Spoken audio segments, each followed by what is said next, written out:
जब रावण का सिर नीचे गिरा, जैसे ही श्री राम ने उसकी नाभि पर तीर मारा और सिर नीचे गिर गया तो धरती भी हिल गई।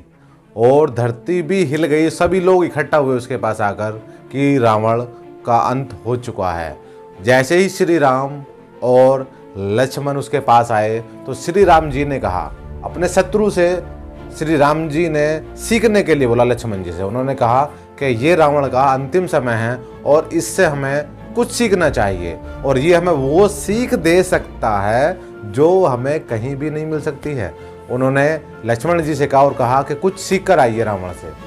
लक्ष्मण जी, ग्रंथ कहते हैं कि लक्ष्मण जी अपने अहंकार के कारण रावण के सिर के पास जाकर खड़े हुए। तो रावण ने को यह बात गलत लगी और श्री राम जी ने कहा कि नहीं, ये तो पैटर्न गलत है, किसी ज्ञानी के सिर के पास खड़े होना ये गलत है। तो उन्होंने लक्ष्मण से कहा कि ज्ञान सिर के पास खड़े होकर नहीं लिया जाता, चरणों में खड़े होकर लिया जाता। और जैसे ही लक्ष्मण चरणों में आए, उन्होंने कहा कि आप हमें कुछ सिखाइए। लक्ष्मण ने रावण से कहा कि आप हमें कुछ सिखाइए।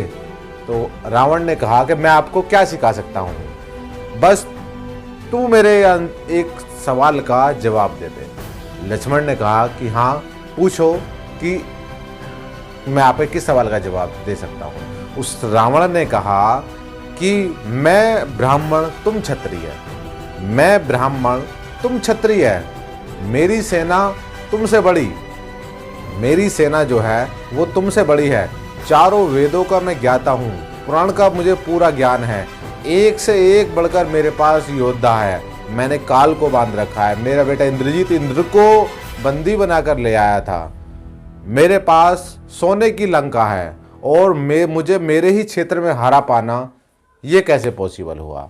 यानी कि रावण का साफ कहना था कि मैं कुल में बहुत बड़ा हूँ तुमसे, मेरा कुल श्रेष्ठ है, मैं ब्राह्मण तुम क्षत्रिय है, तुम्हारी सेना से मेरे पास बहुत बड़ी सेना है, मैं अपनी ज़मीन पर लड़ रहा हूँ, मेरे पास एक से एक बड़ा योद्धा है और मैं चारों वेदों का ज्ञाता हूँ, पूरी दुनिया में मेरी ताकत का डंका बजता है, आखिर तुमने मुझे हरा कैसे दिया।